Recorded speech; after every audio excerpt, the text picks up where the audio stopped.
Hey everybody, Eddie Inzauto, GamerNode.com, and I'm here with another review for you. This time I'm taking a look at Portal Games' 51st State, the Complete Master Set.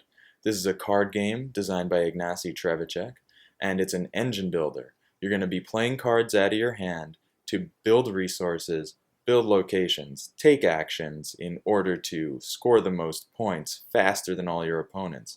You're going to be making deals, you're going to be raising your opponent's locations, and all kinds of things. It's a lot of fun. Let's take a look at it. Okay, so here are the components of 51st State, the Complete Master Set. And this is what the table might look like if all the players were stick figures sitting next to each other. Generally you'd be sitting around the board. Each player would have a faction board in front of them. And I have it set up this way just so you can take a look at the different factions and see that they're slightly different, but they also have a particular strategy in mind because of their faction actions, which are all different. And each one is sort of focused on a different type of play. For example, the Merchants Guild, they have a really easy time spending fuel to gain these deal tokens and make deals. So making deals for them is going to be easier throughout the game, so that tends to be what they're focused on. They also start with fuel. On the other hand, mutants, they have the same ratio with guns to these spoils tokens, so they're good at raising other people's locations or spoiling cards out of their hand to gain the resources that come with that. And they start by getting guns, so they're an aggressive group. The Appalachian Federation, they operate on bricks, and bricks are helpful with redeveloping cards that you've already played into more advanced cards for fewer resources. So that's sort of their building philosophy. And New York is kind of well-rounded. I mean, normally I would think that they were supposed to be good at building, but they're actually not. They're kind of just a sort of middle-of-the-road kind of group.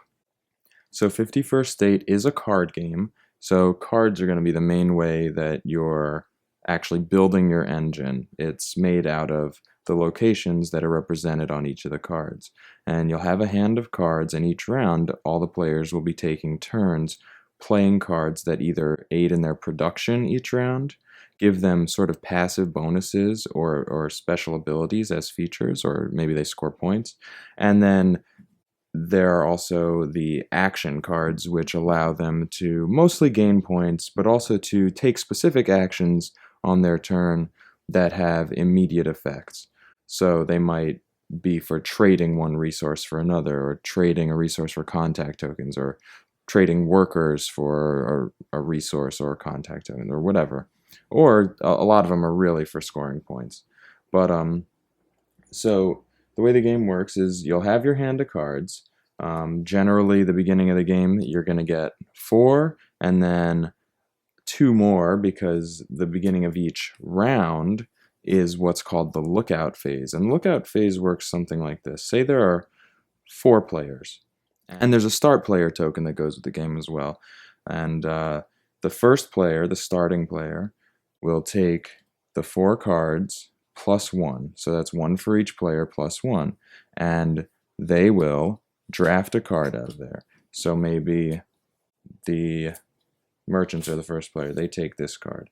Then maybe it goes to the Appalachian Federation. They take that card. They take this card, and they take this card, and 1 gets discarded. Then another 5 are taken, and we're assuming that the merchants were first. So now we go in reverse order, and New York adds a card. Maybe they take this one. Maybe the mutants take that one. Maybe the Appalachian Federation takes that one, and maybe the merchants take that one. Maybe I said merchants, mutants, whatever. So those 2 cards will always be added to whatever is remaining in a player's hand from the previous round. And that may be a bunch of cards, because cards are the only thing that you can really keep from round to round. Or it may be nothing, because if you are really efficient, or maybe exhaustive is a better word, at playing your cards, you can end up not having anything. And then each player at the production phase gains at least 1 more card, because in the production phase, you're generating all the goods that you've plotted out in your production row here, plus the ones that come with your faction board, as well as the deals you've made. So that may not make all the sense just yet, but let's take a look at how one might play the game. So the production phase, which I just mentioned, is the first thing that happens in a round. And in each production phase, a player will gain what's here. So somehow I didn't have the workers out, but here they are. You would gain, if you were the merchants here, you'd gain 3 workers, 1 fuel, 1 construction token, 1 contact token of the construction variety, and 1 card. Right, so that would be what happens in that production phase. Now, additionally, I like to keep these on this side of the board. Additionally, if there was something like a deal already in place, say there were these 2 deals, you would also gain this gun and this brick. Okay, so you gain your deals in the production phase. And there might also be a card like that, a production card, that you would gain that resource for as well. After the production phase, it goes to the action phase. Everyone takes their stock of goods for that round, and then, in player order, you take turns taking actions. So what players will need to do is use what they have, which at the beginning of the game is quite limited, to then build themselves an engine. So here are some cards I have. We could take a look. I have a whole bunch just to make it a little bit easier. So I might take this card and play it so that I can create more bricks for my faction in the future. Now, this is an open production building, and it has a distance of 1. The distance is essentially the cost in contact tokens that it costs to do anything with this card. So for this one, if I wanted to build it by placing it in my tableau, I would pay 1 of these distance tokens, contact tokens, and these are for construction.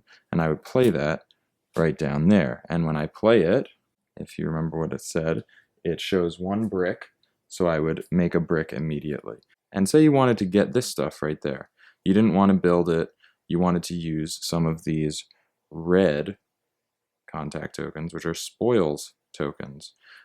You would pay the 1, and then you would discard this card, and you would take what it said on there, which is 1 gear and 1 brick, and you would hold on to that.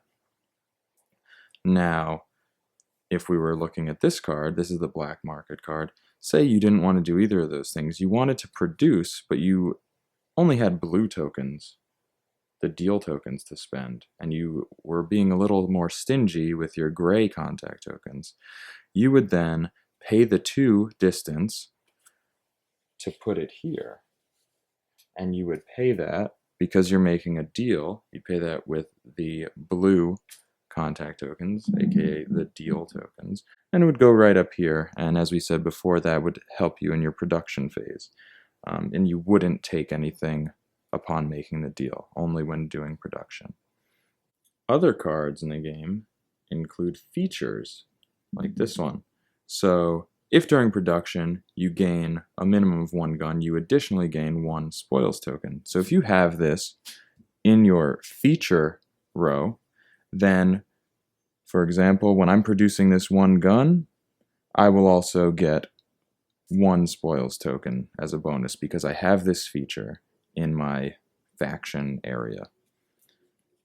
So the features give you these sort of passive abilities. Or here's another one, the Thieves' Den. You can store items here because at the end of the action phase, you finish playing, everyone takes all their turns, and whatever you have left goes back into the supply. You don't get to keep any of it. So it's important to be efficient with what you have as you're building your engine up from very meager to very robust. But with a card like this, you can store 2 things that you're hoping to use in the future. And if I was the merchants, maybe I would keep one of those. Maybe I would keep one of those. Who knows? And then when we got back to the production phase, I could then take them back and have them right off the bat for the next round without having lost them in the previous round. And then finally, actions, they're pretty simple. We can take a look at a card like this Shelter, just spend 2 gears to gain 2 points. So what I would do is not put them in the supply actually, but put them on the card to indicate that this action has been exhausted and I can't do it again for this round. Some of them can be activated twice. Actually, this one can be activated twice. So this would show that I've activated it once, and then later on, if I had 2 more gears, I could activate it a second time and gain another 2 points. So those are production buildings, features, and actions, and you can do multiple different things with them. You can build them by placing them out here. You can raise them out of your hand to gain the spoils. For example, this one gets you a lot of gears and a victory point. Or you can make a deal with the blue contact tokens, or deal tokens as they're affectionately known. So those are the things you can do, but it's very important to know and maybe to notice that you need a lot of these tokens in order to take these building actions. You're not going to be able to do a lot of this each round. And the way that you're going to sort of build up your stock of these things is by taking your faction action, each of which you can do 1 time per round. So if I was the merchants, once per round I could drop this here and gain 3 of these. So then maybe I could make, 1 to 3 deals with the cards in my hand. And that's why they're so good at making deals, because they get a lot of these contact tokens. And maybe I wanted to get some raise tokens, some spoils tokens. I can take 1 gun, place it there, and receive 2 of these red contact tokens. And then later on, raise that, get some stuff, and then maybe raise another one and get some stuff. And then finally, I could spend 2 of these gears, drop them there, to gain 2 of these construction contact tokens. And that's how I would be able to build more than just 1 measly thing in a round, by using the resources that I've gained to convert to the contact tokens, the construction, deal, or raise tokens, and take the actions using those. You can always spend 2 meeples or 2 workers, and these would go away because you can do it infinitely, to gain either 1 resource, bricks, gears, guns, or fuel, or 1 card from the deck, or 1 connection card. And these come up each round, 1 red, 1 blue, and they help you to gain the ability to spoil your cards or to make deals, because 1 is going to give you the blue contact tokens and 1 is going to give you the red contact tokens. And what you do when you take these, you put them into your hand, and then at any point you can play them to instantly gain whatever is listed on the card. And once that is removed from the deck that they're on, you can't take any more that round, and those get replenished for the next round. I should also mention that there are some ways you can get wild resources or wild contact tokens, which are really useful. So you have a few more options for you. And you can do some funky things, like I had mentioned with the Appalachian Federation. Their specialty is if you have a hand of cards and you have a card that matches a symbol. So let's say I have this skyscraper card in my hand. It's a distance 3, it's an expensive card, and I don't have the contact tokens, the construction ones, to build this, but I want to. I want to be able to use my bricks that maybe I have a nice engine going for to gain 3 victory points over and over. I don't know how to build that because I don't have the contact tokens, but maybe I do. So down here I have another building that's already built. It has a distance 1, so it was easy for me to build, and it also shares the same brick icon that you see here on the skyscraper. Now what I can do is I can take one of my bricks that I have, and with this card I can actually demolish this, turn it into ruins, and then if this matches that card in terms of the symbol on it, I can then place that for the cost of 1 brick. And I've developed this, and this actually goes away. The same thing happens if your cards, if your locations are raised by an opponent. If they kill this by spending 4 of their raise tokens, 3 for production or 5 for actions because they're more valuable, then this will stay like that. And in the future, I can spend a brick to do that again, but I can use any card. It doesn't have to match anything. I can put it there. Well, that would be a feature, and that would be an action. So there are a lot of moving parts here, and there are ways to recover if you're the victim of some foul play as well. And I like that. It's a pretty dynamic addition to what is already a dynamic game. And I say that because there are so many things that you can do with all your different cards. Each card can be used in 3 different ways, and you can get to that by doing all these various different things, taking actions here, making your production however you like, taking actions in your action section. And that's really cool. Then, you're spending all your stuff, and you're trying to figure out, you'll never have this much. You'll never have these many goods. So you're trying to figure out what to do with your meager goods before you've built up to something great. And then eventually, as the game goes on, you will be something great, and you'll have a lot of stuff to do because you'll have a lot of goods, you'll have a lot of resources in your stash here.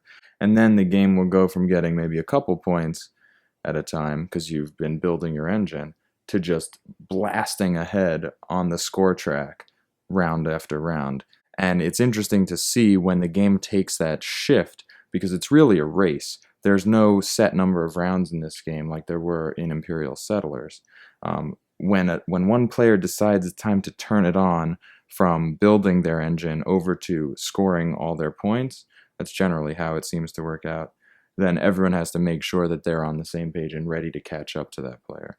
And it becomes that race to 25. And then when 25 is hit, the end of the game is triggered, you finish the round, and you gain some extra points for how many locations you've built. And that's how you win the game.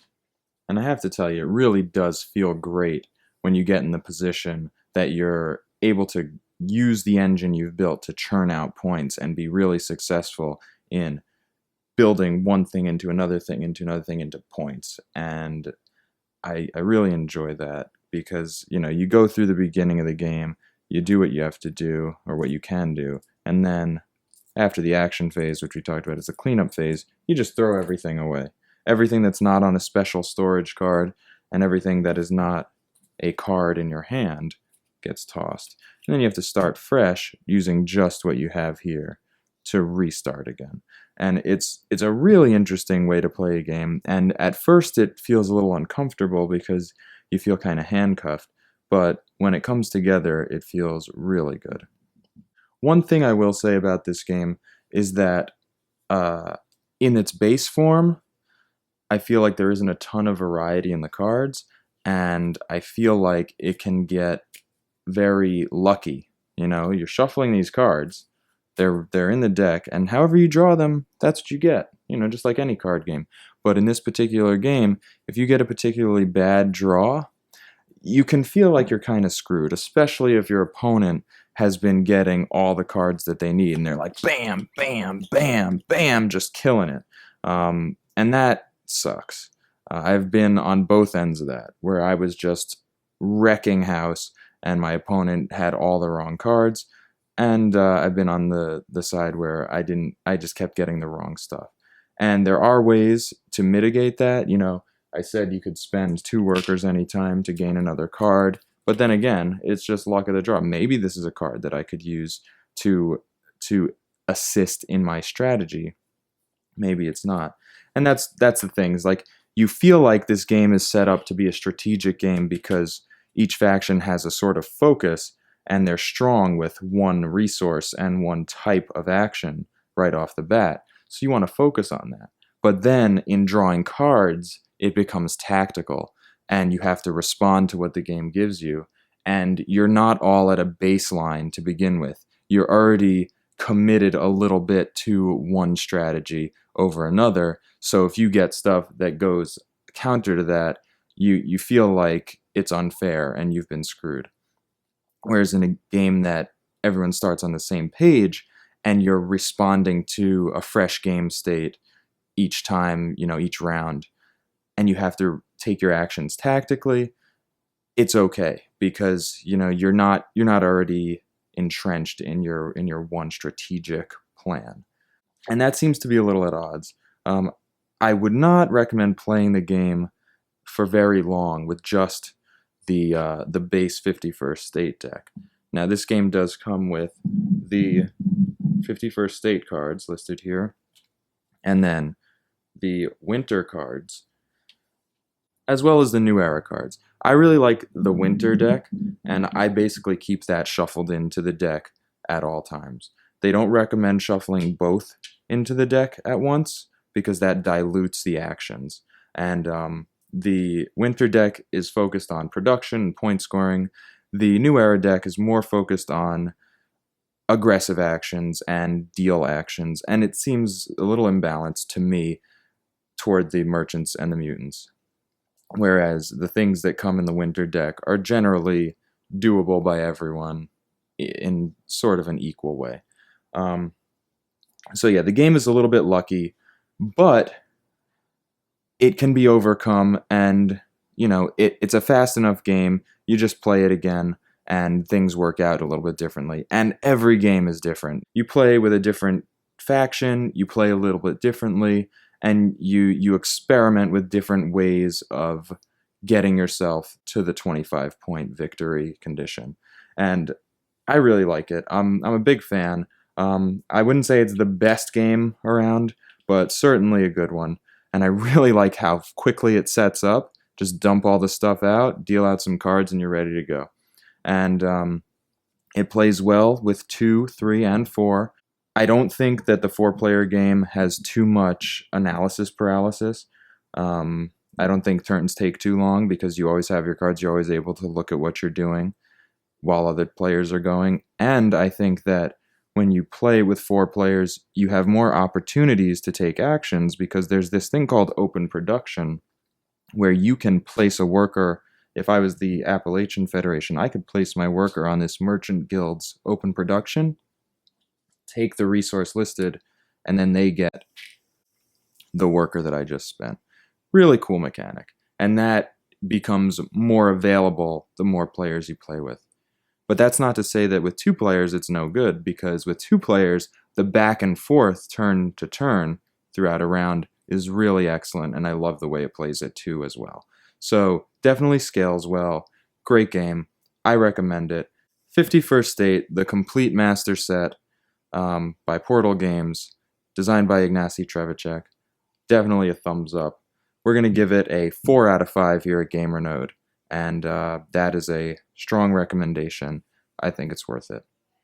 If you like videos like this, please do subscribe, give us a thumbs up, and we'll have a lot more board game reviews on the tabletop for you, as well as news on our Facebook page, video game, board game news, and written video game and board game reviews on the website. Thanks for watching. This is Inzauto.